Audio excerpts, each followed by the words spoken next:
Hello friends, welcome back to my channel. In today's video, we'll be discussing about the extent of breast structure, blood supply, nerve supply, lymphatic drainage and clinical anatomy. The breast or the mammary gland is the most important structure in the pectoral region. So it is present in both the sexes, but it is well developed in females after puberty. So this is an important structure, so we'll have to study the pectoral region in detail. Breast extends from the second to sixth rib vertically and horizontally from the lateral border of the sternum to the mid-axillary line. The breast lies on the pectoralis major muscle. So it is deeply connected to the pectoralis major muscle, and similarly at the deeper level it is also connected to serratus anterior muscle and the external oblique muscle of the abdomen. Now if you look here, there's also a space called as the retromammary space. Now this is the pectoralis major muscle, this is the pectoral fascia on which the breast lies. So in between the breast and the pectoral fascia there is a space which is called as a retromammary space. This is a loose areolar tissue. So because of this loose areolar tissue, the breast is freely movable on the pectoralis major muscle. Now this is the axillary tail. That is, the breast extends like a tail into the axilla, which is called as the axillary tail of Spence. So this axillary tail of Spence is the opening into the deeper level of the fascia. So this was about the extent of the breast and also the deep relations of the breast. Structure of the breast. The structure of the breast can be studied under three headings: skin,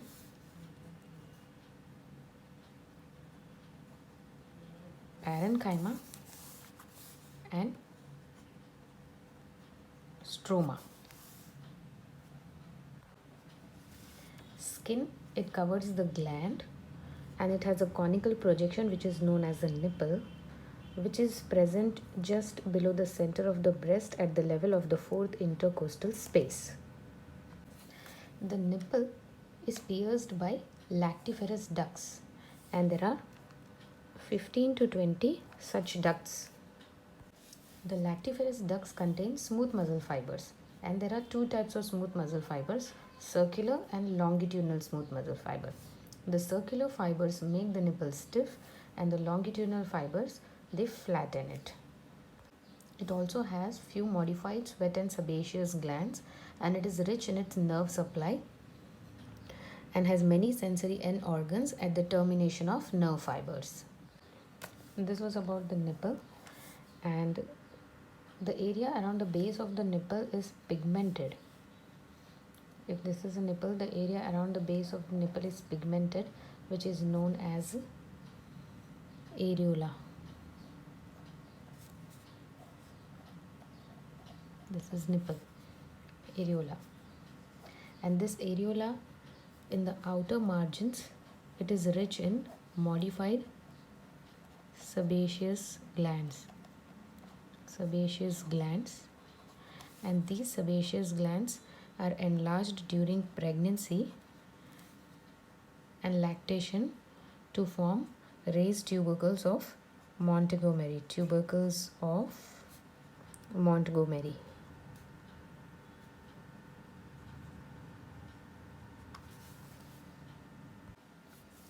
So this was about the nipple. Now for example, if this is nipple, the area around the nipple at the base of the nipple is pigmented and it's circular, which is known as the areola. It has, at the outer margins, it has large numbers of modified sebaceous glands, and these sebaceous glands are enlarged during pregnancy and lactation to form the tubercles of Montgomery. The oily secretions from these tubercles lubricate the nipple and the areola, and they prevent it from cracking, especially during the lactation.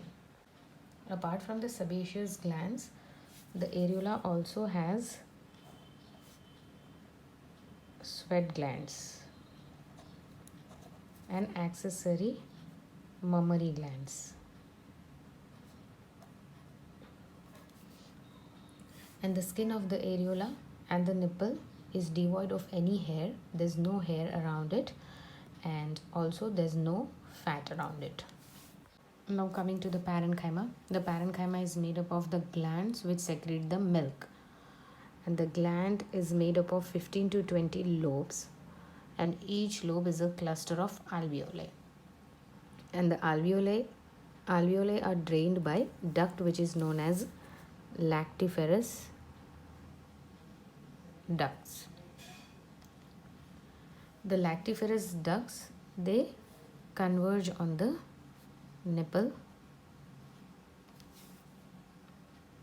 and they open on it. And near its termination, each duct has a dilatation called as a lactiferous sinus.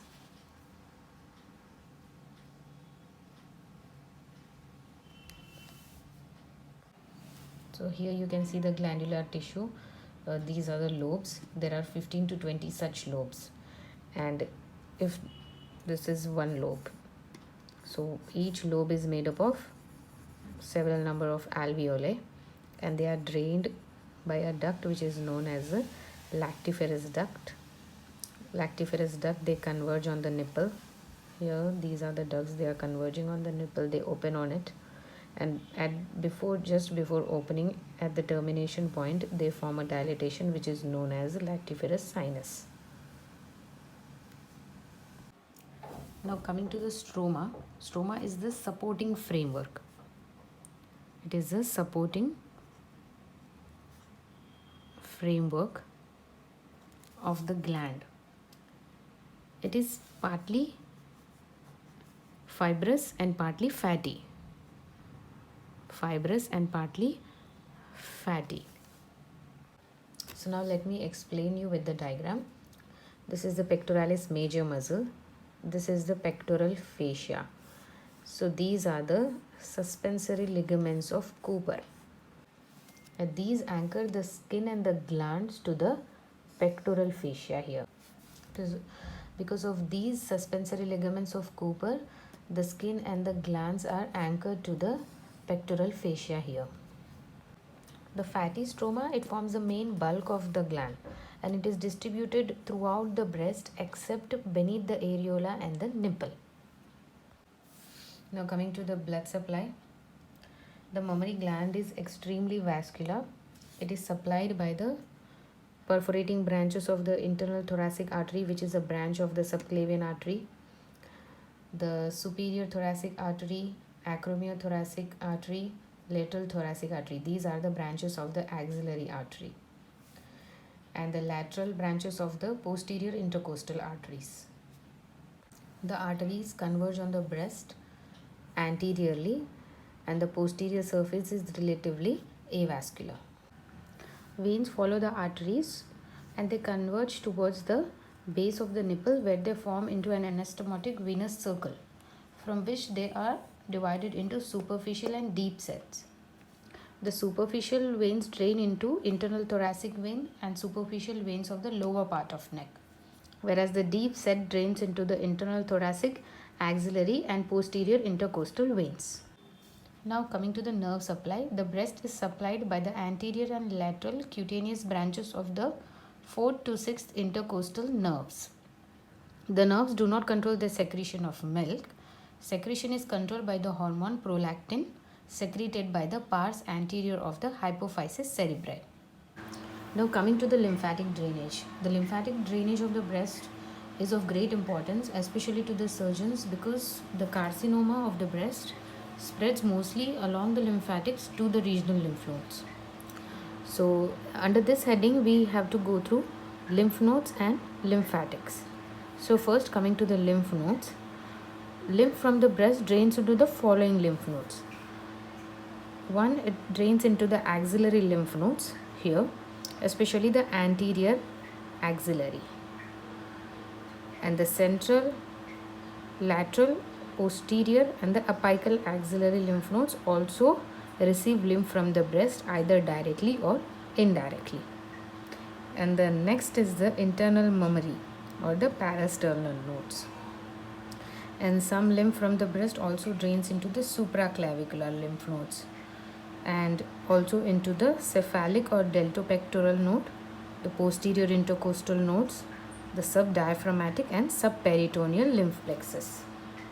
Now about the lymphatic vessels. The superficial lymphatics drain the skin over the breast except the area around the nipple and the areola. And the lymphatics pass radially to the surrounding lymph nodes, either to the axillary or the internal mammary or the supraclavicular. And the deep lymphatics, they drain the parenchyma of the breast, and they also drain the nipple and the areola. About 75% of the lymph from the breast drains into the axillary nodes, 20% into the internal mammary, and 5% into the posterior intercostal nodes. So among the axillary nodes, the lymphatics end mostly in the anterior group here and partly in the posterior. And from these two, it passes into the central and the lateral axillary lymph nodes. From there, it passes into the apical groups and later into the supraclavicular nodes. The internal mammary, they drain not only from the inner half of the breast but also from the outer half as well. A plexus of lymph vessel is present deep to the areola. This is the subareolar plexus of Sappi. And these plexus and most of the lymph from the breast drains into the anterior axillary lymph nodes. Now coming to the clinical anatomy, cancers are most common in the breast, and abscess may also form in the breast, which requires drainage. The cancer cells may infiltrate the suspensory ligaments, so because of this the breast may become stiff, and the contraction of the ligament results in skin folds. If the cancer cells are infiltrated into the lactiferous ducts and if they are fibrosed, then it results in the retraction of the nipple. If the superficial lymph vessels are obstructed, and because it drains the lymph from the skin of the breast, it results in formation of the edema of the skin of the breast, which gives it appearance like that of a skin of orange peel. Because of communications of lymph vessels with those in the abdomen, the cancer of the breast may also spread to the liver, and the cancer cells may also drop into the pelvis, producing the secondaries there. And apart from the lymphatics, cancer may also spread through the veins. So in this connection, it is important to know that the veins draining the breast communicate with vertebral venous plexus of veins. Through these communications, cancer can spread to the vertebra and to the brain. So friends, this was about the breast, the extent, the structure, the blood supply, nerve supply, lymphatic drainage, the clinical anatomy. And in the next video, we will be discussing about the muscles of the pectoral region. If you have learned something through the video, please like the video and subscribe to my channel. Thank you for watching.